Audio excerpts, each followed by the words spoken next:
सनी देओल ने बताया कि किन लोगों को मैं कंगाल कर देता हूँ और किन लोगों को धनवान। प्रिय श्रोताओं, आज की कहानी बड़ी ही महत्वपूर्ण और रोचक है। यह कहानी सनी देओल जी और माता लक्ष्मी जी की है। कहानी को पूरा जरूर सुनना, आधा अधूरा छोड़कर जाने की गलती नहीं करना। शनि महाराज और लक्ष्मी माता जी का अनादर होगा। दोस्तों, आप भी शनि देव जी और माता लक्ष्मी जी का आशीर्वाद पाना चाहते हैं तो चैनल को सब्सक्राइब करें। कहते हैं स्वर्ग लोक में एक बार शनिदेव और माता लक्ष्मी जी की में बहस छिड़ गई थी।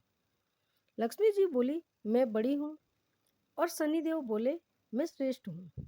दोनों के बीच में जब निर्णय नहीं हो पाया कि दोनों में श्रेष्ठ कौन है, तो उन्होंने धरती लोक पर किसी ईमानदार राजा से अपना फैसला कराने का निश्चय किया।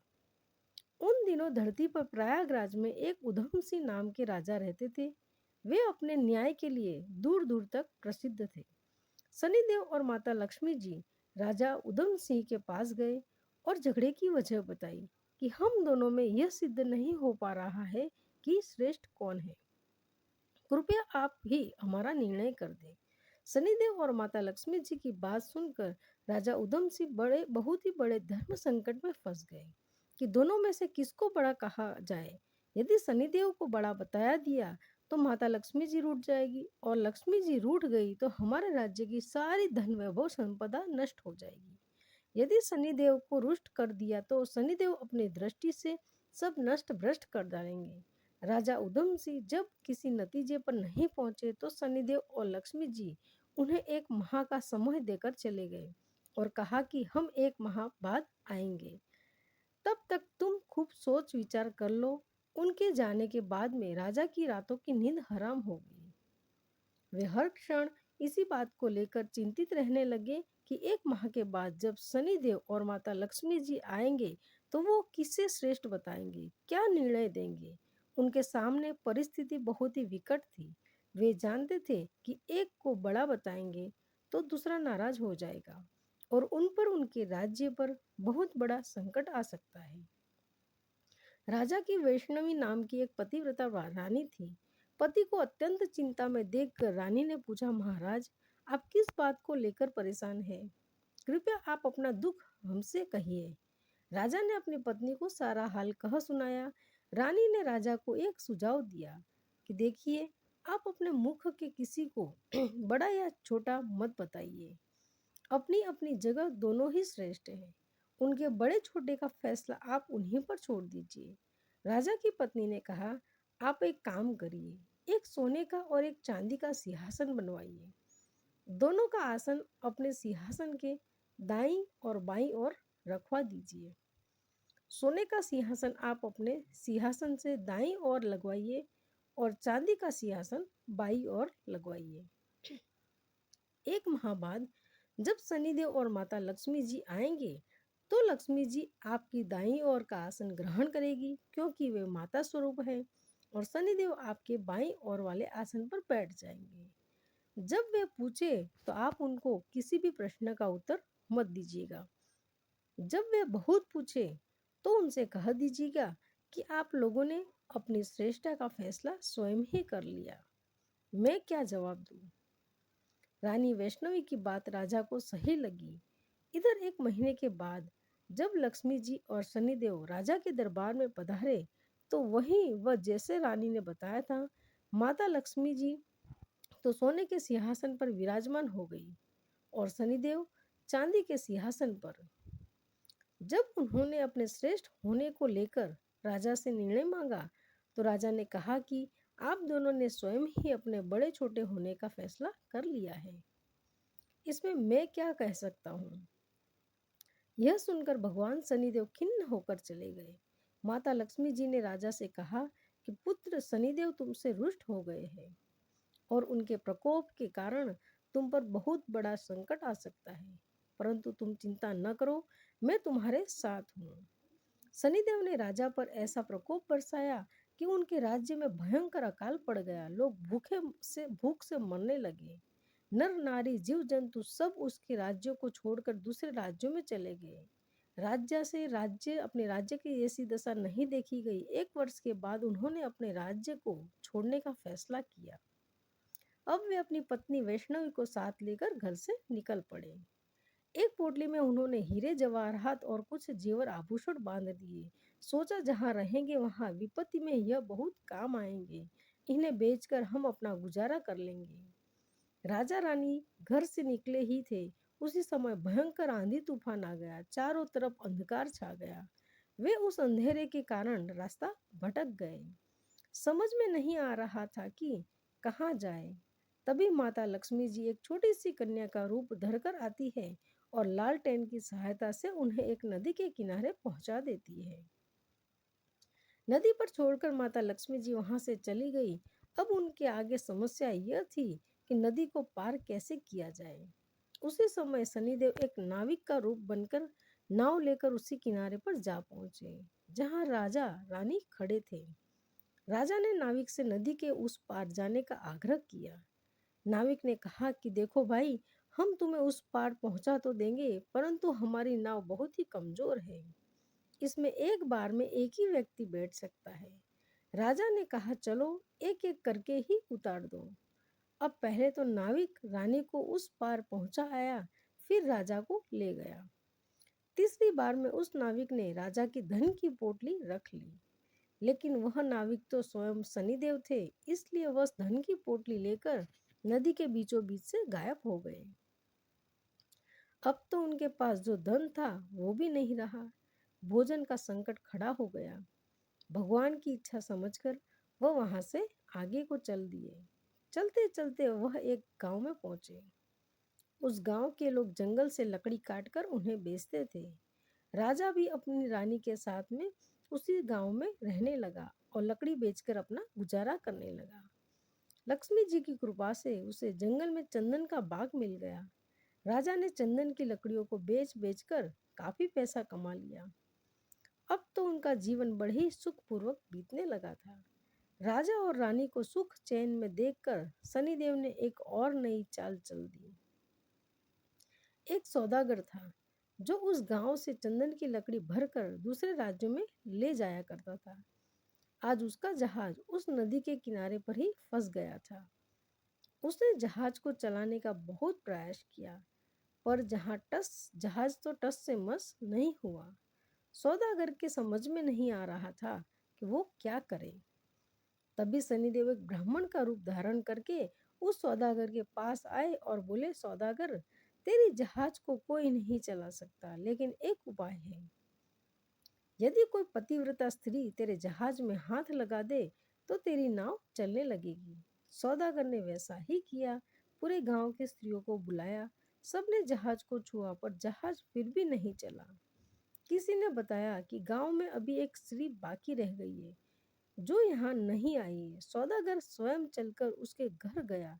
वह स्त्री कोई और नहीं, रानी वैष्णवी थी।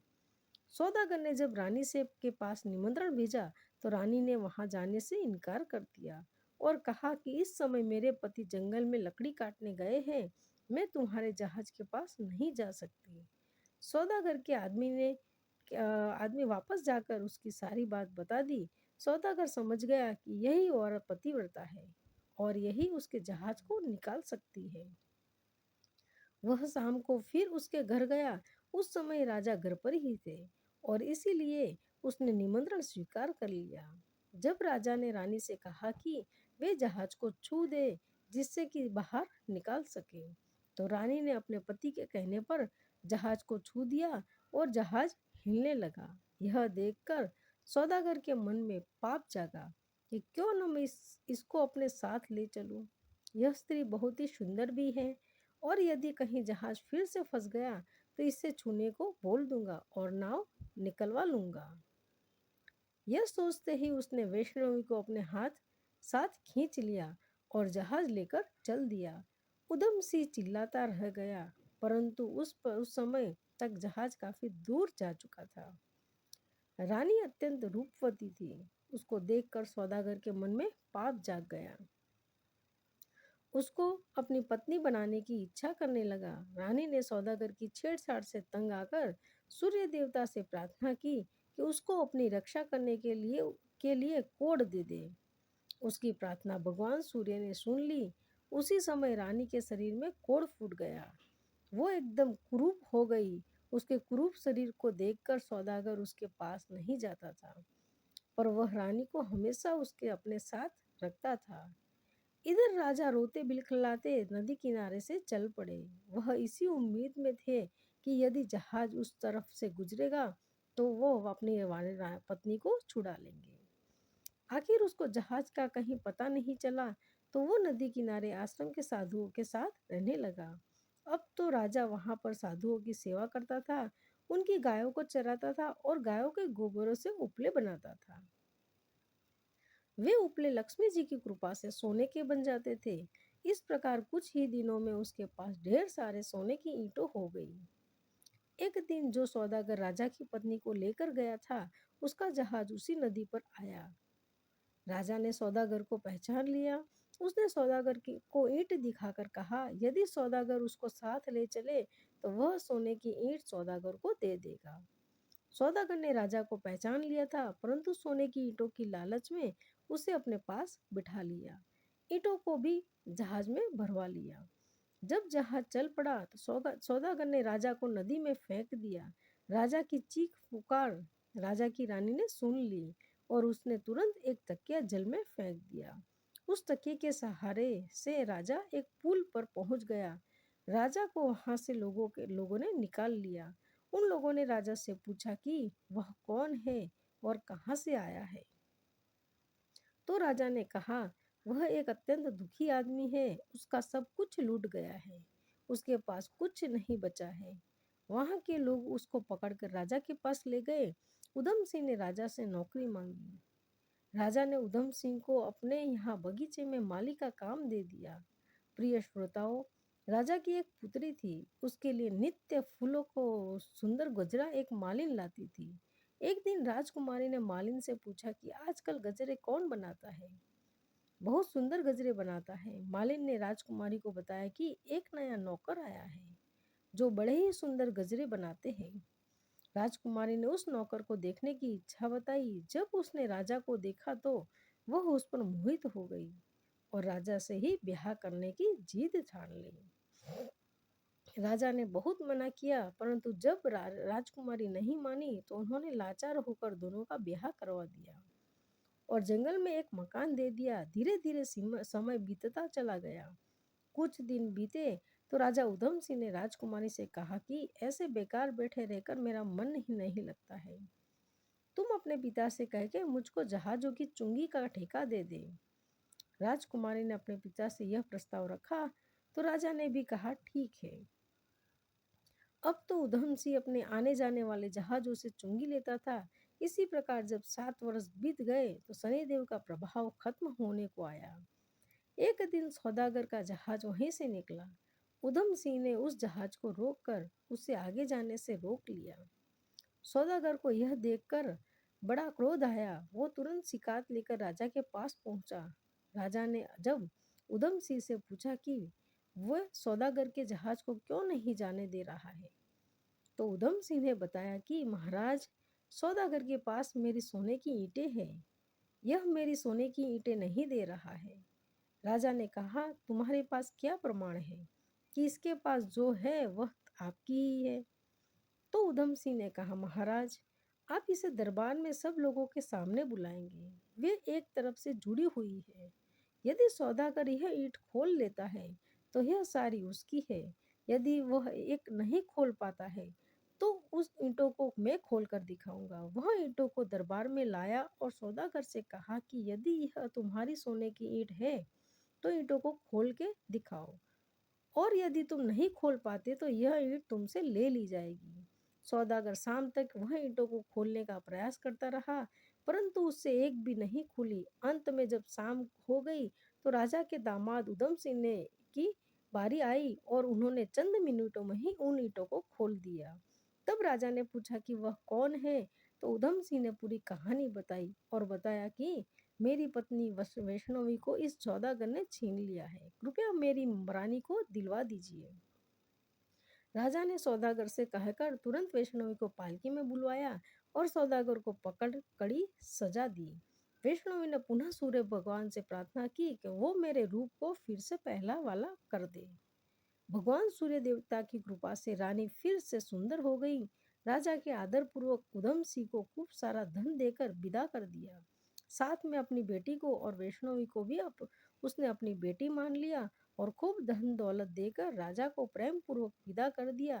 राजा पुनः अपने राज्य में लौट आया और फिर से राजा सिंहासन पर सवार हुआ।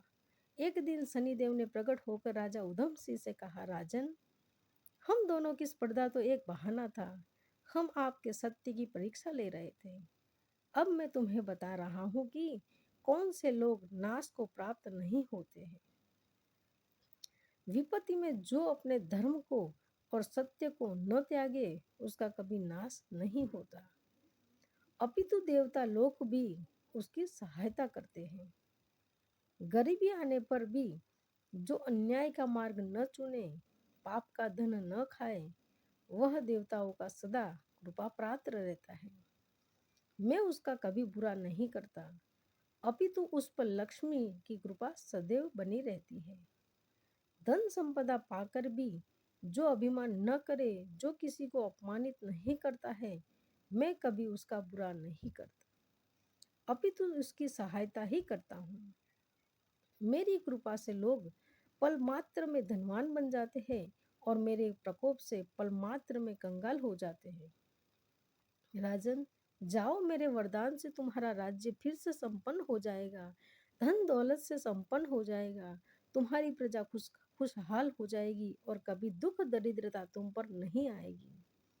राजा को वरदान देकर शनि देवता और माता लक्ष्मी जी वहां से चले गए। जय माता लक्ष्मी, जय श्री शनि देव। अगर वीडियो पसंद आई हो तो हमारे चैनल को सब्सक्राइब करें। धन्यवाद दोस्तों।